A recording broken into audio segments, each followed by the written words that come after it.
অভিষেক বন্দ্যোপাধ্যায় অত্যন্ত ব্যস্ত সাংগঠনিক দায়িত্ব নিয়ে। অভিষেক বন্দ্যোপাধ্যায় যেতে পারেননি তা বলে কি তিনি যাবেন না? Number one, question number one. Second, Bobby হাকিমও যায়নি। এবার আপনারা বলবেন ও উনি তো মুসলমান তাই যাননি। তো সেইভাবেই ডক্টর শশী পাঁজাও তো যাননি, তিনি তো পরম জগন্নাথ দেব ভক্ত। কালচারাল সেন্টার নিয়ে কথা হচ্ছে, একেবারে দিলীপ ঘোষ চলে গেলেন এবং সেই প্রসঙ্গে শুভেন্দু অধিকারী আজ পর্যন্ত কিছু বললেন না। শুধু বললেন আমি একজনের উত্তর দিই, মমতা ব্যানার্জি, তার প্রশ্নের উত্তর আমি দিই, আর মমতা ব্যানার্জিকে আমি হারাবো, অভিষেক ব্যানার্জিকে জেল খাটাবো। এইটাই এই লক্ষ্যে তিনি স্থির। ঠিক কি বল? দেখুন, লক্ষ্য মানুষের কাছে থাকতেই পারে। আমিও ভাবতে পারি আমি কালকে চাঁদে যাব। লক্ষ্য থাকাটা ভুল নয়, স্বপ্ন দেখাটা ভুল নয়, কিন্তু আপনার তো একটা পায়ের তলায় মাটি থাকতে হবে। আজকে আমি আমার দলকে গিয়ে বলতে পারি, রিজু দত্ত দলকে গিয়ে বলতে পারে যে আমাকে বেনারস থেকে টিকিট দিন, আমি নরেন্দ্র মোদীর বিরুদ্ধে লড়াই করব।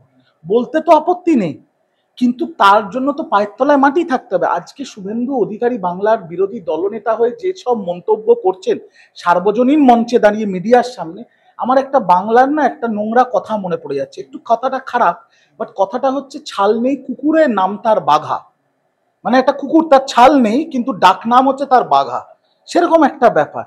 আজকে 1 ডজন বিজেপির বিধায়ক 2021-এ জেতার পর মমতা ব্যানার্জির উন্নয়নে সামিল হয়ে তৃণমূল জয়েন করে নিল। 19টা বিধায়ক, 18টা বিধায়ক, আমি আরো 2টো এক্সট্রা ধরছি কারণ তখন দিব্যেন্দু আর শিশির অধিকারীও তৃণমূলের সাংসদ ছিল, তো 20টা বিধায়ক, 20টার থেকে নেমে চলে এলো 12টায়। এখন যা পরিস্থিতি বাংলায় আছে, যদি কালকে ভোট হয় বিজেপি 30টার নিচে নেমে চলে আসবে বিধানসভায়। তো সেই জায়গায় দাঁড়িয়ে শুভেন্দু অধিকারী যে বিরোধী দলনেতার পদে দাঁড়িয়ে আছে, সে বলছে আমি ওনাকে হারাবো আর ওনাকে জেলে পাঠাবো। এটা হাস্যকর। বাংলার মানুষের কাছে উনি অপ্রাসঙ্গিক হয়ে গেছেন। ওনার ক্যারিকেচার এখন শুধু মানুষ দেখে আর মজা নেয়। বাংলার বিরোধী দলনেতার পদ, যেটা একসময় মমতা ব্যানার্জি যে পদে ছিলেন, তারপরে যে অধঃপতন হয়ে শুভেন্দু অধিকারী এসছে, বাংলার বিরোধী দলনেতার পদটা এখন একটা মিমে পরিণত হয়েছে। মানুষ হাসে, মানুষ খিল্লি ওড়ায়, মানুষ সেটা নিয়ে মিম তৈরি করে, বিভিন্ন রকমের বিকৃত ভিডিও তৈরি হয় শুভেন্দু অধিকারীর হাবভাব আর মন্তব্য নিয়ে। এটা আমাদের কাছে, বাংলার কাছে, বাংলার রাজনীতিতে একটা লজ্জার বিষয়। তিনি যদি বলতেন যে আমি লড়াই করব, মানুষের হয়ে লড়াই করব, বাংলা বাঙালি হয়ে লড়াই করব, স্কুল কলেজ হাসপাতাল রাস্তা তৈরি করব, ইত্যাদি, এই আমাদের পরিকল্পনা আছে, তাহলে একটা গ্রহণযোগ্যতার জায়গা ছিল। একজন বাংলার বিরোধী দলনেতা, তার একটাই এজেন্ডা, অন্ধ মমতা ব্যানার্জির বিরোধিতা, অন্ধ অভিষেক ব্যানার্জির বিরোধিতা, অন্ধ তৃণমূল কংগ্রেসের বিরোধিতা। আর সেই অন্ধ বিরোধিতা করতে গিয়ে কখনো জগন্নাথ দেবকে অপমান করছেন, কখনো নারায়ণকে অপমান করছে, কখনো হিন্দু ধর্মকে অপমান করছে, কখন যা ইচ্ছে তাই বলে যাচ্ছে। এটা উন্মাদ হয়ে গেছে। এই গরম পড়েছে, তার উপর ভাদ্র মাস, সম্পূর্ণ উন্মাদ হয়ে গেছেন উনি।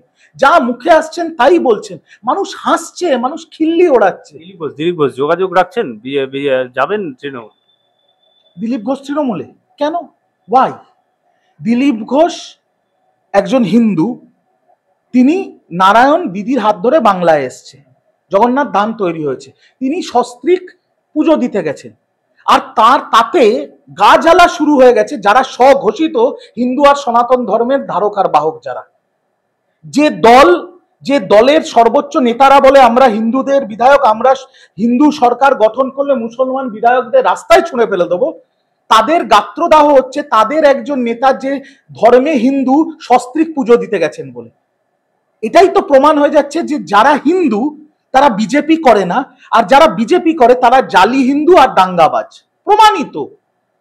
দিলীপ ঘোষ পুজো দিতে গেছে। আচ্ছা, মমতা বন্দ্যোপাধ্যায় তো রাজনীতির সৌজন্যের স্বার্থে শুভেন্দু অধিকারীকে আমন্ত্রণ করেছিল, প্রদীপ ভট্টাচার্যকে আমন্ত্রণ করেছিল, বিমান বসুকে আমন্ত্রণ করেছিল।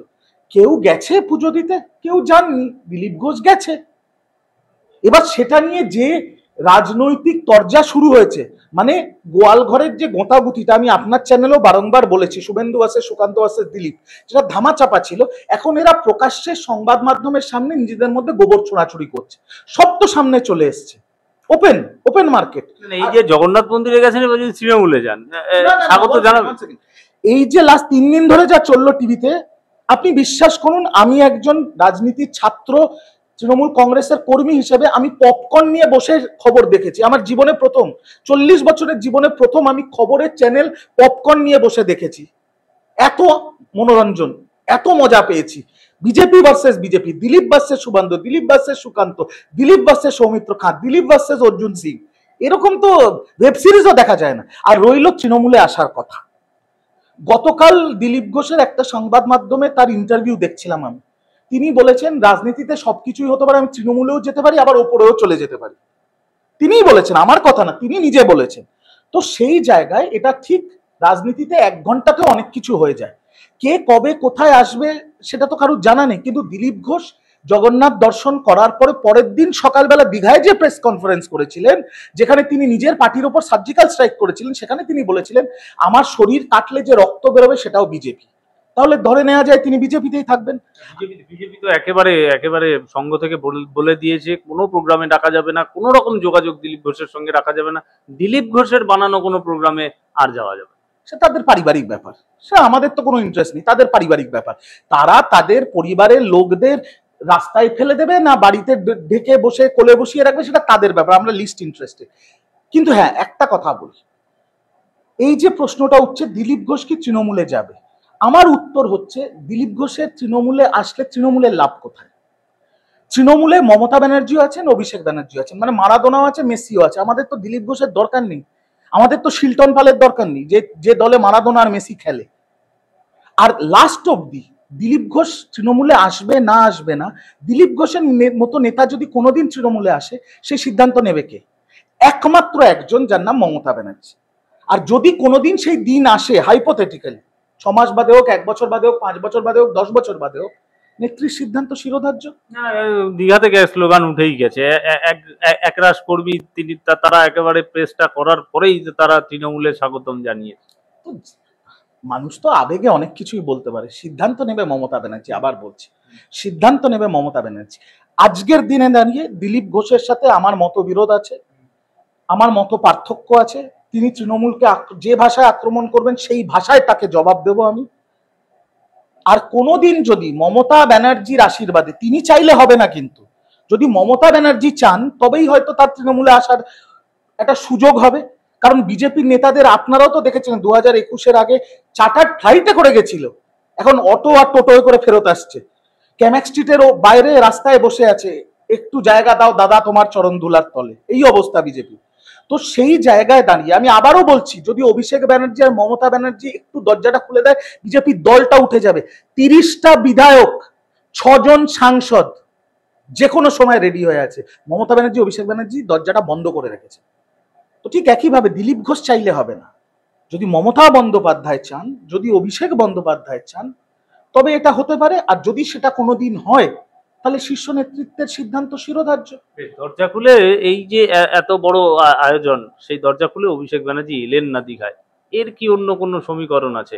আমি বলছি যে অভিষেক ব্যানার্জির কি ঠিক মত পার্থক্য হলো এই কালচারাল সেন্টারের সঙ্গে দীঘায়, যেটা জগন্নাথপুর? অভিষেক বন্দ্যোপাধ্যায় দলের বিরাট সাংগঠনিক দায়িত্বে আছেন। আজকে আপনারা নিশ্চয়ই দেখেছেন, বড় বড় সংবাদ মাধ্যম খবর করছে যে এতদিন বাংলায় এত ঘটনা ঘটেছে, সেই জন্য কিছুটা পিছিয়েছে। ফাইনাল রদবদল এই মে মাসেই হতে চলেছে, সাংগঠনিক রদবদল। কারণ একমাত্র শাসক দলই তো সিরিয়াস 26-এর ভোটটা নিয়ে, বিরোধীদের তো কোনো সিরিয়াসনেস নেই, কারণ ওরা বুঝে গেছে রেজাল্ট কি হবে। তো সেই জায়গায় অভিষেক বন্দ্যোপাধ্যায় অত্যন্ত ব্যস্ত সাংগঠনিক দায়িত্ব নিয়ে। অভিষেক বন্দ্যোপাধ্যায় যেতে পারেননি, তা বলে কি তিনি যাবেন না? Number 1, question number 1। Second, Bobby হাকিমও যায়নি। এবার আপনারা বলবেন ও উনি তো মুসলমান তাই যাননি। তো সেইভাবেই ডক্টর শশী পাঁজাও তো যাননি, তিনি তো পরম জগন্নাথ দেব ভক্ত।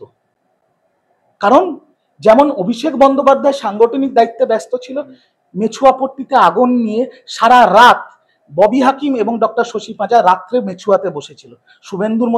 শুভেন্দুর ভাষায় ফুর্তি মারাচ্ছিল না কোথাও, আর পরের দিন গিয়ে প্রেস কনফারেন্স করছিল না, রাত্রে ওখানে বসেছিল। সবার দায়িত্ব ভাগ করে দেওয়া আছে। জগন্নাথ ধামের অনুষ্ঠান, জগন্নাথ ধামের উদ্বোধন পশ্চিমবঙ্গ সরকারের অনুষ্ঠান ছিল, যেখানে স্বয়ং পশ্চিমবঙ্গ সরকারের মুখ্যমন্ত্রী এবং কিছু স্পেসিফিক মন্ত্রী যারা 5 দিন ধরে ওখানে ছিল, তাদের দায়িত্ব ভাগ করে দেওয়া হয়েছিল। যেমন দমকল মন্ত্রী সুজিত বোস, অরূপ বিশ্বাস পিডব্লিউডি মন্ত্রী, চন্দ্রিমা ভট্টাচার্য, তাদের আলাদা আলাদা দায়িত্ব ছিল। ঠিক একইভাবে তৃণমূল কংগ্রেসে সবাইকে আলাদা দায়িত্ব করে দেওয়া আছে। উদ্বোধনের দিন যেতেই পারতেন। আমি তো আবারও বললাম, তো মেছুয়া এই কাণ্ড হয়। আমিও তো যাইনি, আমি তো যাইনি, তা বলে কি আমি জগন্নাথ দেবকে মানি না, না হিন্দু না? আমার গাড়িতে তো জগন্নাথ দেবের মূর্তি আছে, আমিও যাব, আমারও দায়িত্ব ছিল, আমারও কিছু কাজ ছিল। যাইনি মানেই কি মতবিরোধ হয়ে গেল? এই এই এই এত স্থূল না রাজনীতি, এত সরলীকরণ করা যায় না রাজনীতি।